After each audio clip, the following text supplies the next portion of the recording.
Hello everyone, welcome to LimeGuru channel. In this session, we are going to learn that how you can write to an Excel sheet using a simple Python library which is XLWT.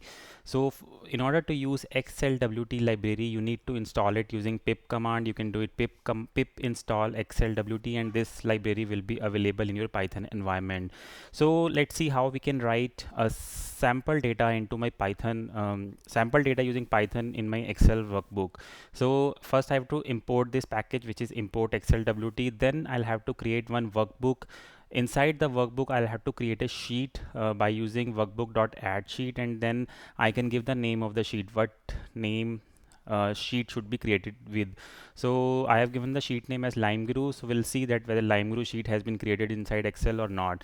Then you can write sheet.write. Inside that sheet you can write on which cell position. 00 means 00 cell position, 10 mean 10 cell position. So you can specify the coordinates of the cell, x and y value of the cell position, and then in that cell after that you can write. So I'm writing a simple text which is sample inside the first cell of my Excel sheet, which is 00, and then I'm saving the workbook or my Excel sheet in the output.xls. So let's see what when I'll run this program, whether the sample goes inside the Excel sheet or not, and then we will try to save the data set also. But let's see the sample program first.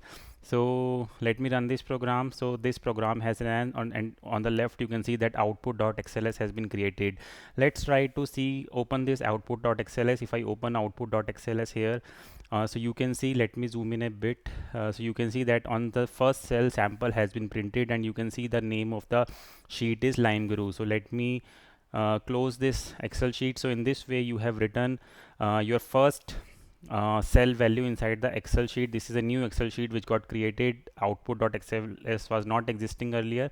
It got created new and the sample was written onto the first cell. Let me comment out this code and let's say how you can save your own data set inside the Excel. Let's say you have two columns in your data set which you want to store. First column is my course name and the number of courses is the second column, and I have three rows. So in first row I have Python as 20 courses, Java as 30 courses, and Cloud as 10 courses, and then I'm doing a iteration over this list of lists. I have two loops, I loop and the j loop, and I'm iterating over this list of list. And after that what I'm printing in my Excel sheet is that I want to print at I and j position, and the data is at the index I and j index. So in this way I can write this whole data set inside my Excel sheet, and again I'm saving the output in my same file output.xls. So let's see what's the output of this program. Let me run it again. So if I run it and let me open the file again, output.xls. So output.xls is open. Let me zoom in a bit again. So when I zoom in, you can see it saves my data set, which is Python 20 courses, Java 30 courses, and Cloud 10 courses, and the sheet name is LimeGuru. So in this way you can save your data set also using this simple library XLWT, and you can play around with Excel sheet. You can write the Excel sheet using this program. If you want to read from the Excel sheet, I've created another video for that. I'll share that video link also in this video description, and this code will also be available on GitHub URL, and that link also will be shared in the video description. I hope you got the concept. That's what I wanted to cover. Thank you for watching. Do press the like button, do share this video with others, and do subscribe LimeGuru channel. Thank you.